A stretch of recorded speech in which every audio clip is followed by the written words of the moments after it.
Hello friends, परमायस general science one liner का ये पार्ट 3 है। इस लेक्चर वीडियो सीरीज़ में हम कवर कर रहे हैं जितने भी important data from NCERT, Lucent plus घटना चक्र, उसको एक वीडियो लेक्चर के माध्यम से पढ़ रहे हैं। तो चलिए स्टार्ट करते हैं। इस लेक्चर वीडियो सीरीज़ में हम 4th chapter general properties of substance और वेव मोशन के बारे में पढ़ेंगे। तो चलिए स्टार्ट करते हैं। तो हमारा 4th चैप्टर है जनरल प्रॉपर्टीज़ ऑफ सब्सटेंस, जिसमें हम बीपीएससी पीवाईक्यू से पहले एनसीईआरटी फैक्ट्स के बारे में पढ़ेंगे। The pressure of soap bubble is more that atmospheric pressure, मतलब सोप बबल का प्रेशर एटमॉस्फेरिक प्रेशर से ज़्यादा होता होगा। फिर on Pascal's principle the automatic hydraulic brake works, मतलब हाइड्रोलिक ब्रेक जो है ना वो किसके प्रिंसिपल में वर्क करता है, वो पास्कल्स प्रिंसिपल के। In winter when the top surface of lakes turn into ice in snowy area, the aquatic animal living inside it survive because density of water is highest at 4 degree, thus water within the lake does not freeze। मतलब 4 degree में density of water सबसे maximum होता है, तो वो freeze नहीं होता है। विद दैट ऑफ उसके ऊपर वाला लेयर वो 4 डिग्री से कम रहता है, इसीलिए वो फ्रीज हो जाता है। टॉप लेयर के नीचे वो अभी भी वाटर स्टेट में रहता है, तो एक्वाटिक एनिमल सर्वाइव कर जाता है। The ship rises up in the sea when it enters the sea from river। फिर when air bubble rises from bottom of the lake to upper surface, it will increase in size। If we change the volume of an object, the density of the object will remain unchanged। मतलब होता है ना, density is equal to mass by volume। तो अगर इसमें यही कह रहा है if we change the volume of object, एक वॉल्यूम का ऑब्जेक्ट चेंज कर देते हैं, the density of the object will remain unchanged, क्योंकि ये डायरेक्टली प्रोपोर्शनल नहीं होता है, इन्वर्सली प्रोपोर्शनल होता है। ठीक है।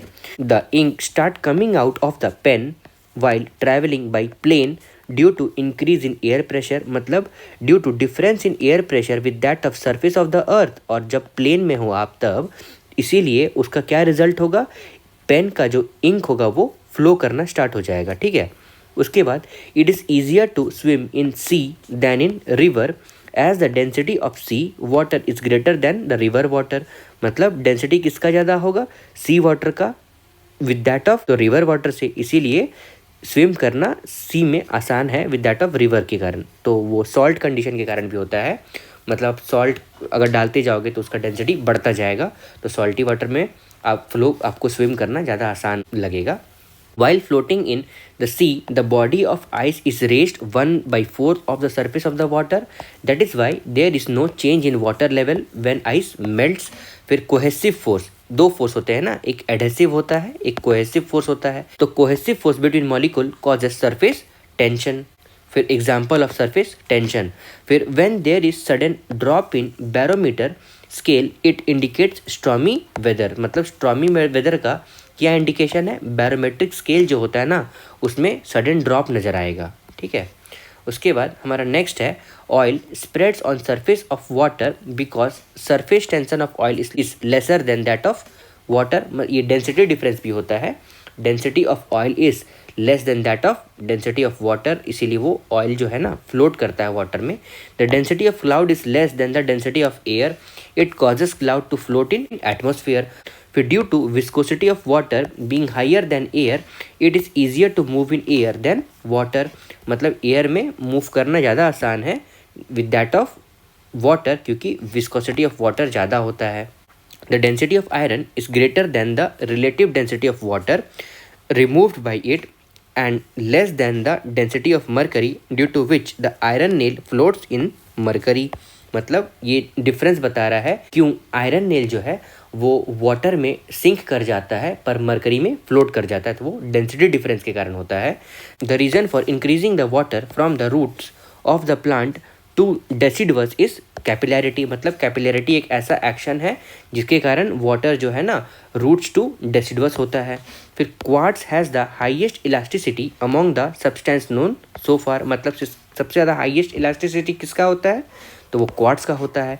After adding the detergent to water the surface tension of water dissipates, मतलब हट जाता है। सरफेस टेंशन क्या हो जाता है, वो हट जाता है, इसीलिए बहुत स्लिपरी लगता है हमें। The fountain pen works on the principle of capillarity.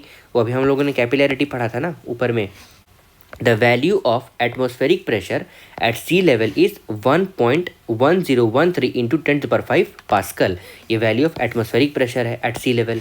फिर the relative density of water is higher at 4 degree centigrade. वो अभी एक्वेटिक एनिमल सर्वाइव कैसे करता है बीनीथ द आइसी वाटर, उसका भी यही एक रीज़न था। Due to viscosity the water settles automatically after some time after leaving the bucket full of water to shake. मतलब अगर एक बकेट है ना, उसको अगर हम शेक करते हैं, गोल घुमाते हैं, तो वाटर जो है ना वो कुछ देर के बाद खुद से सेटल हो जाएगा। वो किसके कारण होता है? वो विस्कोसिटी के कारण होता है, ठीक है। फिर Archimedes principle is use to determine the purity of metal. फिर ड्यू टू मतलब प्योरिटी ऑफ मेटल किस प्रिंसिपल के कारण डिटरमाइन हो सकता है? वो आर्किमिडीज प्रिंसिपल के कारण। Due to surface tension the hair of shaving brush stick together when remove from water. मतलब ये कह रहा है कि जो शेविंग ब्रश होता है ना, जब पानी से हम उसे बाहर निकालते हैं तो वो चिपक जाता है। आप लोगों ने अगर ध्यान दिया हो तो वो किसके कारण होता है? वो सरफेस टेंशन के कारण होता है। Steel is more elastic than rubber as steel requires more deforming force. और स्टील से भी ज़्यादा इलास्टिक कौन रहता होगा? अभी हम लोगों ने ऊपर पढ़ा था, क्वाड्स, है ना। फिर when storm comes the tin roof and thatch fly away because the air pressure above them is less than the pressure below them। मतलब एयर प्रेशर ज़्यादा रहता है उसके जो टिन रूफ है ना उसके नीचे वाले सरफेस के प्रेशर से, इसीलिए वो उड़ जाता है। The force applied perpendicular to the surface of an object is called thrust. Thrust आप समझ रहे हैं ना, परपेंडिकुलर फोर्स जो सरफेस में लगता होगा उसे थ्रस्ट कहते हैं। Prone is the coolant company used in refrigerator. Refrigerator में होता है ना, वो हम एक तरह का गैस डालते हैं। वो आप अगर आपको याद होगा तो आप एक बार गूगल कर लेना कि जो हम लोग बोलते हैं ना, फ्रिज का गैस ख़त्म हो गया हो या फिर एसी का गैस ख़त्म हो गया हो, वो सारा एक ही एसिड रहता है। उसमें कौन सा एसिड रहता है आप एक बार गूगल कर लेना। और फ्रोन जो होता है ना इज़ द कूलेंट वो यूज्ड इन रेफ्रिजरेटर्स है, ठीक है। उसके बाद हमारा नेक्स्ट चैप्टर है वेव मोशन, जिसमें हम सबसे पहले डिस्कस करेंगे एनसीईआरटी फैक्ट्स। उसके बाद हम डिस्कस करेंगे बीपीएससी पीवाईक्यूज। तो infrared waves are used in night vision devices. तो इंफ्रारेड वेव्स यूज होता है किसमें? नाइट विजन डिवाइसेस में। फिर remote sensing device control has a built in source of infrared rays. मतलब रिमोट सेंसिंग डिवाइसेस में क्या रहता है? तो built in source as in infrared rays रहता है। फिर X rays are used in diagnosis of a disease related to the intestine. मतलब इंटेस्टाइन के डिजीज से रिलेटेड क्या डायग्नोसिस है? तो वो एक्सरे है। वो as in X ray as a diagnosis use किया जाता है। फिर ultrasonic waves is use to drive insects and harmful organisms away from the homes. मतलब कौन सा वेव यूज़ किया जाता है? Ultrasonic waves. फिर as the train approaches its whistle frequency और sharpness increases due to Doppler effect. Doppler effect आपको पता है? एक बार आप गूगल कर लेना। तो डॉपलर इफेक्ट ही एक ऐसा रीज़न है जो ट्रेन जैसे जैसे सामने आते जाता है उसका विसिल जो है ना, उसका फ्रीक्वेंसी और शार्पनेस भी बढ़ जाता है।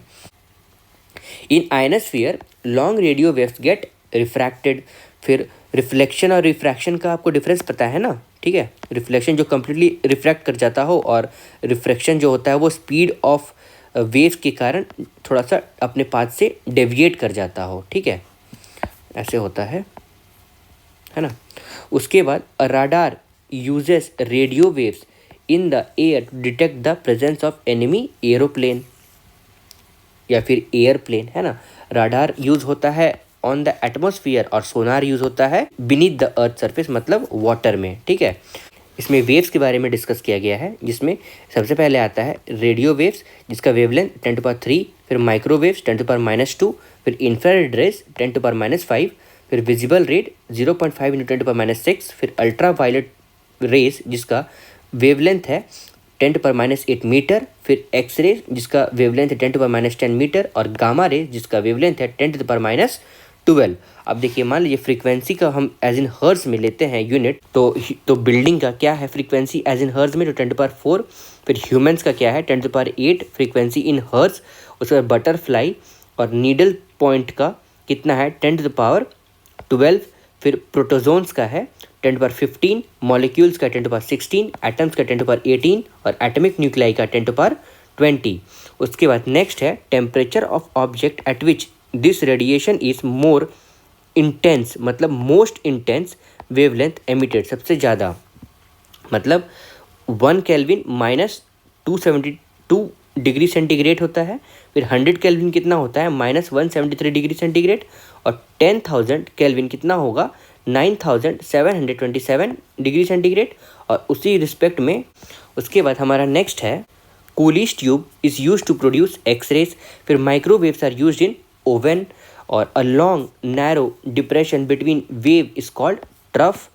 The ridge or top of wave is called crest. The distance between two successive horn or two successive trough is called wavelength. उसके बाद फिर infrared distortion is used in remote control of television receiver. तो क्या रहता है infrared distortion.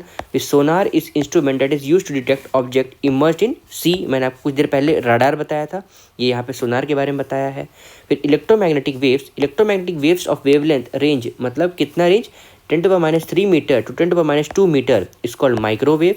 The frequency of electromagnetic waves remains unchanged but the wavelength changes when it travels from one medium to another medium. मतलब क्या change हो जाता है, frequency वो इलेक्ट्रोमैग्नेटिक वेव्स का वो चेंज नहीं होता है, पर वो वेवलेंथ उसका वो चेंज हो जाता है if we travel from one medium to other medium, मतलब रेयर टू डेंसर, ऐसा बोल सकते हो, water to air. The electromagnetic waves, the electric energy is equal to magnetic energy. The electromagnetic waves are produced by an accelerated change. मतलब वो कैसे produce किया जा सकता है, तो by an accelerated change से। उसके बाद नेक्स्ट है हमारा practical application of electromagnetic waves. तो electromagnetic it can easily travel in vacuum जहाँ पे कोई as another source of atmospheric air नहीं होता होगा, तो वहाँ से वो ट्रैवल कर सकता है। कौन ट्रैवल कर सकता है, electromagnetic waves. The radio waves and microwaves discovered by Hertz pave the way for wireless television, radio and mobile communication. मतलब रेडियो वेव्स किसके लिए वो एज एन यूज़ किया गया है, तो वायरलेस टेलीविजन, रेडियो और मोबाइल्स कम्युनिकेशन के लिए। उसके बाद the visible light portion of electromagnetic spectrum is the reason for all visual aid in daily life. मतलब visible light portion of electromagnetic spectrum का जो विजिबल लाइट पोर्शन है ना, वही एक कारण बना है विजुअल एड मतलब जिससे हम कुछ देख सकते हो। This is the portion of electromagnetic spectrum that help us to see all the object including colour. मतलब जितने भी कलर का जो विजुअलिटी है ना, वो किसके कारण है, इलेक्ट्रोमैग्नेटिक स्पेक्ट्रम के कारण है। The X ray discovered by Roentgen proved to be useful in medicine for detecting many ailments और deformities in bone। मतलब हम लोग कोई भी अगर हड्डी क्रैक हो जाता हो, बोन हो जाता, तो हम बोलते हैं ना एक्सरे करवा लेते हैं, तो वही एक सॉर्ट ऑफ रेज उसमें पास करता है, तो वही बता रहा है it prove to be useful in medicine for detecting many elements in deformities in bones. The high ultraviolet radiation has energies to ionize the atoms causing chemical reaction. The gamma rays discovered by Paul Villard are useful for ionization purpose and nuclear medicine. फिर transverse and longitudinal waves. Transverse waves occur when a disturbance causes oscillation perpendicular at right angle to the propagation, the direction of energy transfer. फिर the longitudinal waves occur when the oscillation are parallel to direction of propagation. Mechanical waves can be both transverse and longitudinal. मतलब mechanical waves क्या हो सकता है, transverse और longitudinal.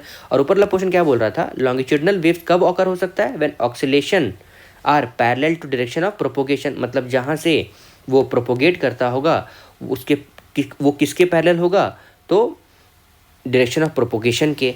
फिर wave produced by a moving motor boat and the surface of water is both transverse as well as longitudinal. The longitudinal wave can be transmitted through solid, liquid और gaseous. फिर longitudinal waves are also known as pressure waves। मतलब longitudinal waves का दूसरा नाम क्या है, also called pressure waves.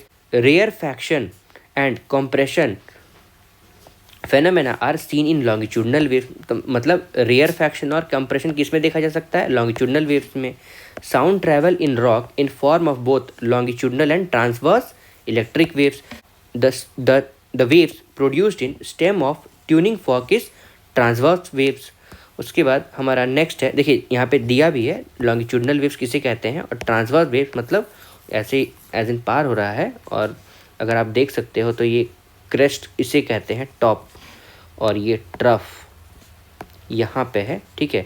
इसी को वेवलेंथ कहते हैं, और ये नंबर ऑफ वेवलेंथ है ना इन यूनिट टाइम, इसी को फ्रीक्वेंसी कहते हैं, ठीक है। उसके बाद एग्जाम्पल ऑफ ट्रांसफर वेव्स क्या हो सकता है, तो ये वेरी इंपॉर्टेंट है।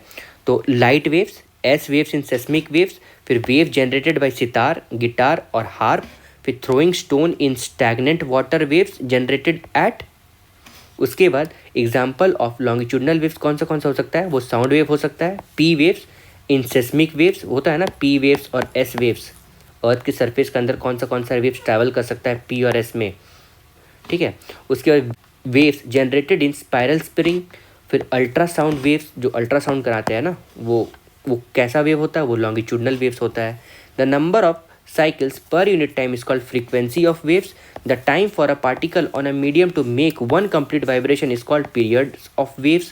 The distance from crest and trough of a wave is known as amplitude of waves. The amplitude of waves किसके कहते हैं, the distance of crest and trough. The property of medium is necessary for waves propagation are elasticity, low resistance and inertia. An effect caused by superposition of two systems of waves is interference. तो interference क्या कहते हैं, superposition of two system of waves, मतलब superposition मतलब एक जगह जहाँ match कर जाता हो, क्लैश कर जाता हो दो वेव्स, उसी को इंटरफेरेंस कहते हैं। Mass usually does not move along the propagation of waves. उसके बाद stationary waves can not carry energy with them, मतलब नॉर्मल जो स्टेशनरी वेव्स होता है एनर्जी कैरी नहीं कर सकता है। The rate of transfer of energy is the wave dependent directly on the square of waves amplitude and square of wave frequency. The sound wave travels in both energy and momentum, मतलब sound कहाँ travel कर सकता है, both energy and momentum में। उसके बाद motion that is repeated at a regular interval is termed as periodic motion. वैसा motion जो रेगुलर इंटरवल है, मतलब सेम टाइम पीरियड, मतलब आज ये 2 बजे ये रिंग हो रहा है, फिर कल फिर ये 2 बजे रिंग होगा, फिर परसों भी ये 2 बजे रिंग होगा, तो पीरियोडिक ऑफ 1 डे इंटरवल में है ये, ठीक है। इसका पीरियोडिसिटी क्या है, 1 डे, ठीक है। उसी को कहते हैं रेगुलर इंटरवल, इक्वल टाइम में वो फिर से वही काम किया जा रहा है। फिर if we increase the wavelength the frequency would decrease, ठीक है। तो ये था हमारा चैप्टर नंबर 5। हेलो फ्रेंड्स, हमारा नेक्स्ट चैप्टर है चैप्टर नंबर 6 जो साउंड है, और इसमें बीपीएससी के जितने भी PYQs हैं, चलिए उससे पहले हम डिस्कस कर लेते हैं। The velocity of sound in air is approximately 330 metre per second. ये कब पूछा गया था, 42nd BPSC में। और अगर आपको और भी वेलोसिटी के बारे में जानना होगा तो मैं एक बार आपको बता देता हूँ। तो it travels eight 481 metre per second in water, जैसा कि यहाँ पे एयर का दिया हुआ है, मैंने वाटर का बता दिया। और एक मैं अगर बता देता हूँ तो 5120 metre per second in iron, है ना। अब लमसम ये सब इतना ही याद रखिए, बाकी बहुत सारा दिया हुआ है। चलिए पहले आगे हम लोग डिस्कस करते हैं। When a sound wave goes from one medium to another the quantity that remains unchanged, मतलब एक मीडियम से दूसरे मीडियम तक अगर साउंड वेव ट्रैवल करता है तो क्या नहीं चेंज होगा, तो फ्रीक्वेंसी ऑफ साउंड चेंज नहीं होगा। ये 66 BPSC में पूछा गया था। Shrillness of sound is determined by frequency of vibration, मतलब उस साउंड का कितना श्रिलनेस है वो कैसे डिटरमाइन किया जाएगा, वो फ्रीक्वेंसी ऑफ वाइब्रेशन से।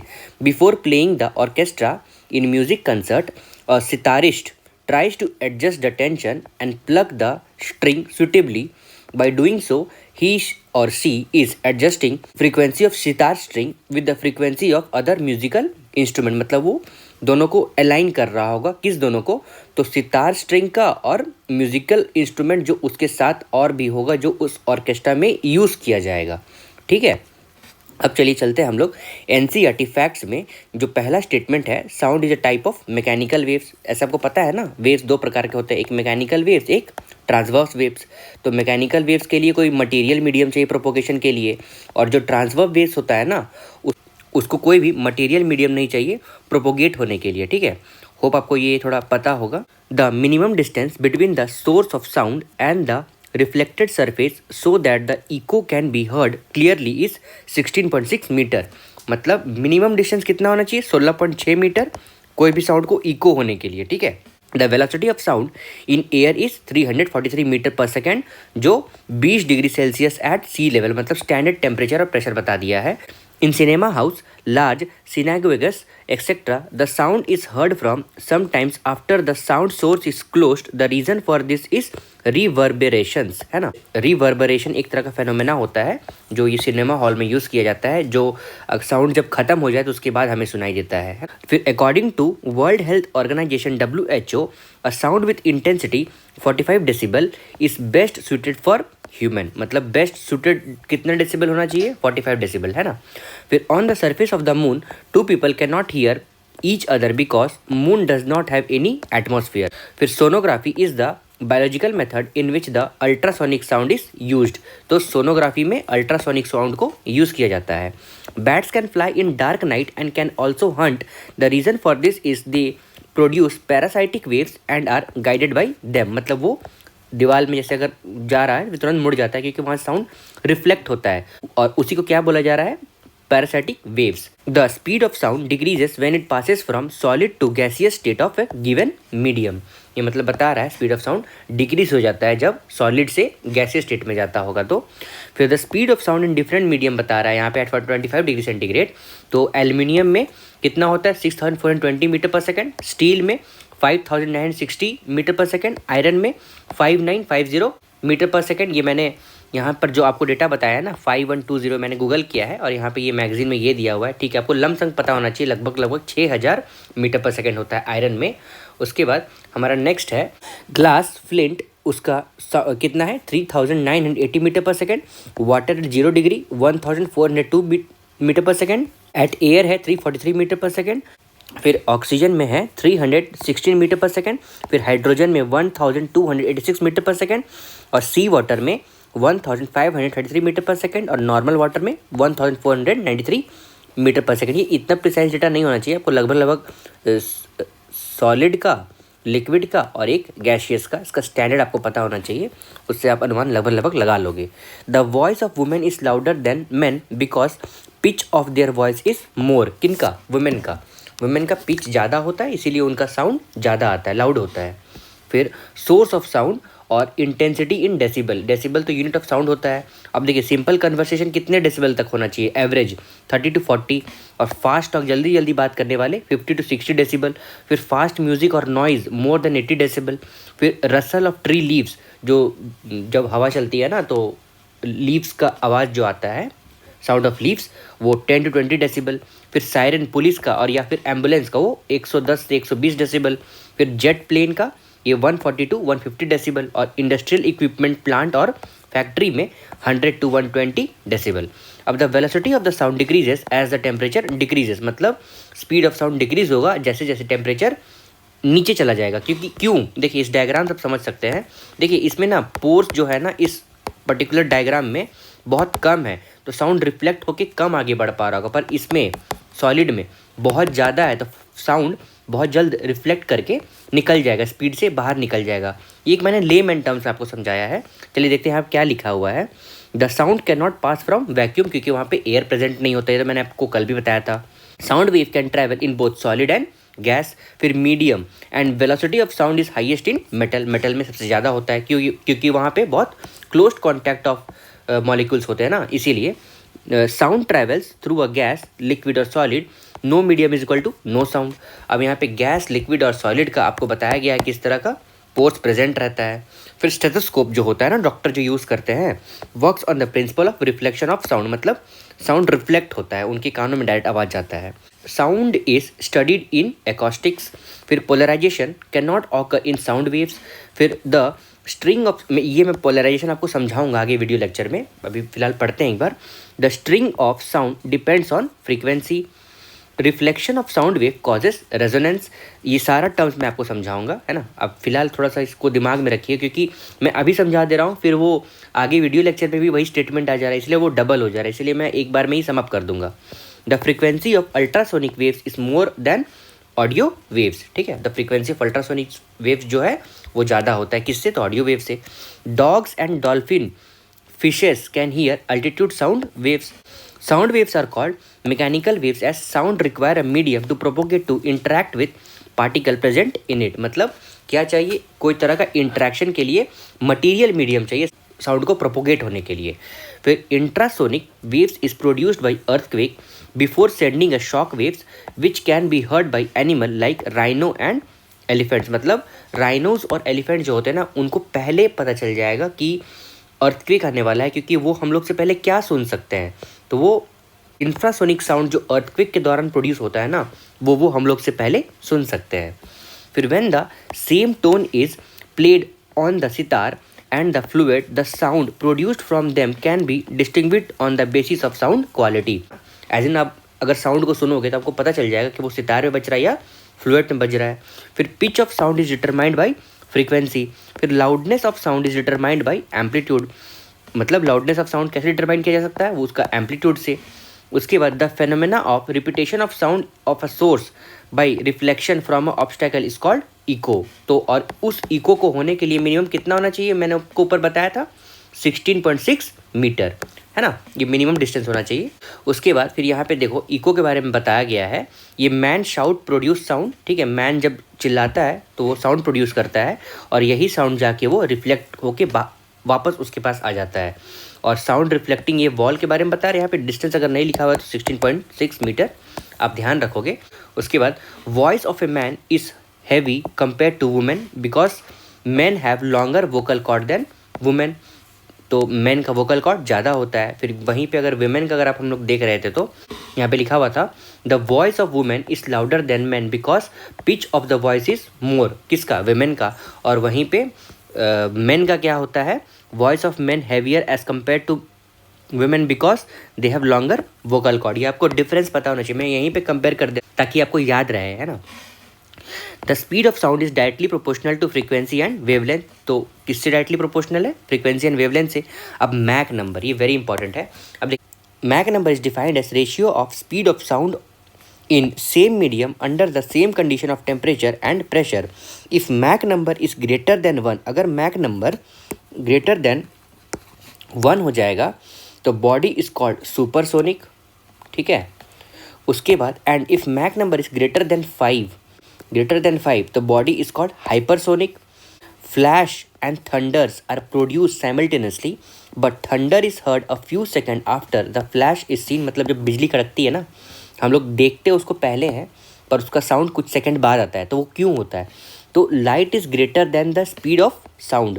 मतलब लाइट का स्पीड जो है ना वो साउंड की स्पीड से ज़्यादा होता है। फिर ultrasound waves are use to detect crack and flaws in metal blocks. तो अल्ट्रासाउंड को कहाँ यूज़ किया जा सकता है, मेटल ब्लॉक्स के क्रैक्स और फ्लॉस को डिटेक्ट करने में। फिर ultrasound waves are called echocardiography that can provide a moving picture of your heart. Echocardiography से आप moving picture of your heart को देख सकते हो। The instrument used by doctor for getting image of the internal organ of human body is called ultrasound scanner. The speed of sound is maximum in solid and minimum in gaseous. In medium the speed of sound is independent of frequency. वो किससे independent होता है, frequency से। Carpets are put on the floor in concert or cinema hall to absorb sound and reduce reverberation. Person in room having curtain hear more clearly due to curtain being the bad reflector of sound। इसीलिए कहा जाता है ना कि आपके अगर room में बहुत सारा सामान रखा हुआ है या स्पेसिफिकली क्लोथ्स रखे हुए हैं ना, तो इको कम होगा, तो आपको एज इन वो साउंड एब्जॉर्बर का काम करता है। तो साउंड नेविगेशन एंड रेंजिंग मतलब sonar technically is use to detect sea object use ultrasonic sound waves. वो अल्ट्रासोनिक साउंड वेव्स को यूज़ करते हैं। यहाँ पे दिया हुआ, आप इस वीडियो को पॉज करके एक बार आप देख सकते हो कैसे सोनार अपना काम करता है। The speed of an object that exceeds the speed of sound is supersonic speed. The air pressure due to greater speed of object than the speed of sound produces a very sharp and loud sound called sonic boom. ये sonic boom के बारे में बताया गया है। The change in frequency of any kind of sound produced by a moving source with respect to an observer is called Doppler effect। ये मैंने Doppler effect आपको लेक्चर 1 में ही बताया है। इसका डायग्राम नीचे दिया हुआ है, मैं आपको अभी फिलहाल डेफिनेशन दिया हूँ मैंने आपको। It is used to detect the rotation of star or for tracking a moving object such as satellite from a reference point on the earth। देखिए यहाँ पे डॉपलर इफेक्ट के बारे में बताया गया है। The Doppler effect is the shift in the frequency and wave in relation to an observer due to relative motion of wave source and observer. अब देखिए जैसे यहाँ पे साउंड प्रोड्यूस हो रहा है, यहाँ पे लाइट है, तो हाई पिच देखिए, अगर यहाँ फ्रीक्वेंसी तो धीरे धीरे यहाँ पे इनको स्लो रेट में, लो पिच में यहाँ पे सुनाई देगा, पर इनको हाई पिच में सुनाई देगा। और यहाँ पे और अगर ब्लू शिफ्टेड है और रेड शिफ्टेड है, उनका डिफ्रेंशिएशन यहाँ पे दोनों में बताया जा रहा है। ठीक है। If sound wave propagates from one medium to another, then its speed and its wavelength changes but frequency remains constant. उसका the velocity of sound increases when it travels through a denser medium, मतलब rarer medium to denser medium अगर travel करेगा तो velocity of sound increase कर जाएगा। When temperature of a medium changes, only wavelength of sound changes but amplitude, frequency, intensity remains same. ये very important है, as in कि जब temperature of a medium change होता है तो क्या क्या सेम रहेगा और क्या क्या चेंज हो जाएगा। तो मतलब only wavelength of the sound change होता है जब टेम्परेचर चेंज होगा, तो मतलब टी से डब्ल्यू चेंज हो जाएगा, टी चेंज होगा डब्ल्यू भी चेंज होगा, और टी अगर चेंज होगा तो क्या क्या नहीं चेंज होगा, तो एम्पलीट्यूड, फ्रीक्वेंसी और इंटेंसिटी सारा अनचेंज्ड रहेगा। ठीक है। The speed of sound increases in the warmer day near ground surface. The speed of sound increases as the temperature increases. The phenomena in which the impression of original sound being prolonged is called reverberation. ये reverberation का आपको definition मिल गया है, वो इस phenomena को कहा जाता है। उसके बाद हमारा नेक्स्ट चैप्टर होगा जब हम नेक्स्ट लेक्चर में आपसे मिलेंगे, तो हीट एंड थर्मोडायनेमिक्स के बारे में पढ़ेंगे। Hope you understand this video lecture. Thanks.